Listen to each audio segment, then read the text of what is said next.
వరలక్ష్మి వ్రతకథ ప్రారంభం. శౌనకాది మహర్షులను ఉద్దేశించి సూత మహాముని ఇలా చెప్పారు. మునులారా, స్త్రీలకు సౌభాగ్యదాయకమైనటువంటి వ్రతమును ఒకదానిని పరమశివుడు పార్వతీకి చెప్పారు. లోక ఉపకారం కోరి ఆ వ్రతం గురించి మీకు తెలియచేస్తాను, శ్రద్ధగా వినండి. పరమేశ్వరుడు ఒకనాడు తన భస్మసింహాసనంపై కూర్చొని ఉండగా నారద మహర్షి, ఇంద్రాద్రి దిక్పాలకులు స్తుతి స్తోత్రములతోటి పరమశివుణ్ణి కీర్తిస్తున్నారు. ఆ మహత్తర ఆనంద సమయంలో పార్వతీదేవి పరమేశ్వరుని ఉద్దేశించి, నాదా, స్త్రీలు సర్వసౌఖ్యములు పొంది పుత్ర పౌత్రాభివృద్ధికి తరించుటకు తగిన వ్రతం ఒకదాన్ని చెప్పండి అని అడిగింది. అందుక త్రినేత్రుడు, దేవి, నువ్వు కోరిన విధంగా స్త్రీలకు సకల శుభాలు కలిగించేటువంటి వ్రతము ఒకటి ఉన్నది. అది వరలక్ష్మీ వ్రతము. దానిని శ్రావణ మాసంలో వచ్చేటువంటి 2వ శుక్రవారం నాడు ఆచరించాలని చెప్పారు. అప్పుడు ఆ పార్వతీదేవి, దేవా, ఈ వరలక్ష్మీ వ్రతాన్ని ఆదిదేవతలు ఎవరు చేశారు? ఈ వ్రతాన్ని ఎలా చేయాలో వివరంగా చెప్పండి అని కోరింది. కాత్యాయిని పూర్వకాలంలో మగధ దేశంలో కుండినము అనేటువంటి పట్టణం ఒకటి ఉండేది. ఆ పట్టణము బంగారు కుడ్యములతో రమణీయంగా ఉండేది. ఆ పట్టణంలో చారుమతి అని ఒక బ్రాహ్మణ స్త్రీ ఉండేది.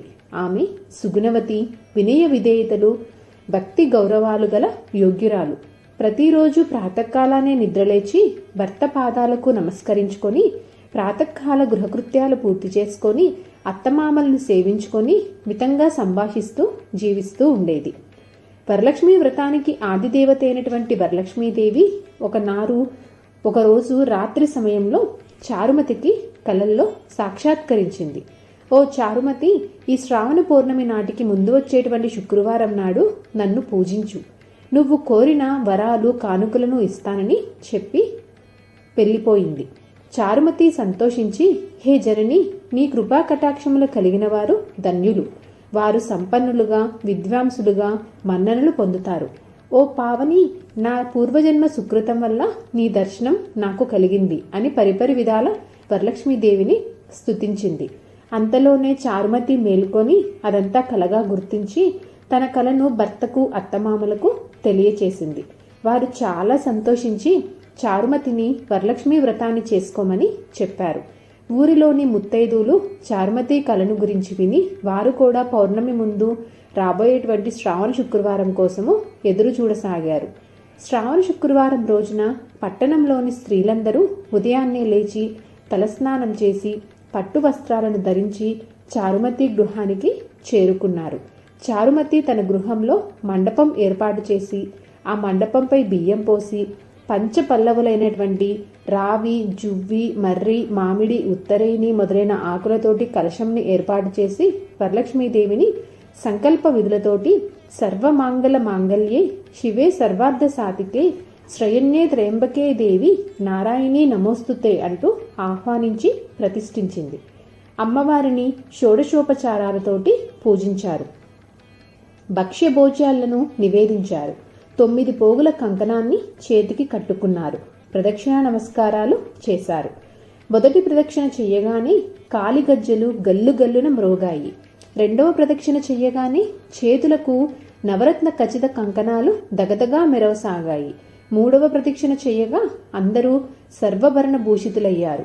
వారు చేసిన వరలక్ష్మీ వ్రతం ఫలితంగా చారుమతి గృహంతో పాటు ఆ పట్టణంలోని ఇతర స్త్రీల ఇల్లు కూడా ధన, కనక, వస్తు వాహనాలతోటి నిండిపోయాయి. ఆయా స్త్రీల ఇళ్ల నుండి గజతర గరద వాహనములతో వచ్చిన వారిని ఇళ్లకు తీసుకుని వెళ్లారు. వారంతా మార్గమధ్యంలో చారుమతిని ఎంతగానో పొగుడుతూ ఆమెకు వరలక్ష్మీదేవి కల్లో సాక్షాత్కరించి అనుగ్రహించగా ఆమె వరలక్ష్మీ వ్రతంతో మనల్ని కూడా భాగ్యవంతులను చేసిందని ప్రశంసించారు. వారంతా ప్రతి సంవత్సరము వరలక్ష్మీ వ్రతం చేసి సకల సౌభాగ్యాలతోటి స్త్రీ సంపదలు కలిగి సుఖజీవనంతో గడిపి ముక్తిని పొందారు. మునులారా, శివుడు పార్వతీకి ఉపదేశించిన ఈ వరలక్ష్మీ వ్రత విధానాన్ని సవివరంగా మీకు వివరించాను. ఈ కథ విన్నాను, ఈ వ్రతం చేసినప్పుడు చూసినను కూడా సకల సౌభాగ్యాలు, సిరి సంపదలు, ఆయురారోగ్యేశ్వర్యాలు కలుగుతాయని సూత మహాముని సౌనకాది మహర్షులకు చెప్పారు. ఈ కథ విని అక్షింతలు శిరస్సుపై వేసుకోవాలి. ఆ తర్వాత ముత్తైదులకు తాంబూలాలు, పసుపు బొట్టు ఇవ్వాలి. అందరికీ తీర్థప్రసాదాలు ఇచ్చి పూజ చేసిన వారు కూడా తీర్థప్రసాదాలు తీసుకోవాలి. భక్తితో వేడుకుంటే వరాలందించే తల్లి వరలక్ష్మీదేవి. ఈ వ్రతాన్ని ఆచరించడానికి ఏ నిష్టలు, నియమాలు, మడులు అవసరం లేదు. నిశ్చలమైన భక్తి, ఏకాగ్ర చిత్తము ఉంటే చాలు. వరలక్ష్మీ వ్రతము ఎంతో మంగళకరమైనది. ఈ వ్రతాన్ని చేయడం వల్ల లక్ష్మీదేవి కృప కలిగి సకల శుభాలు కలుగుతాయి.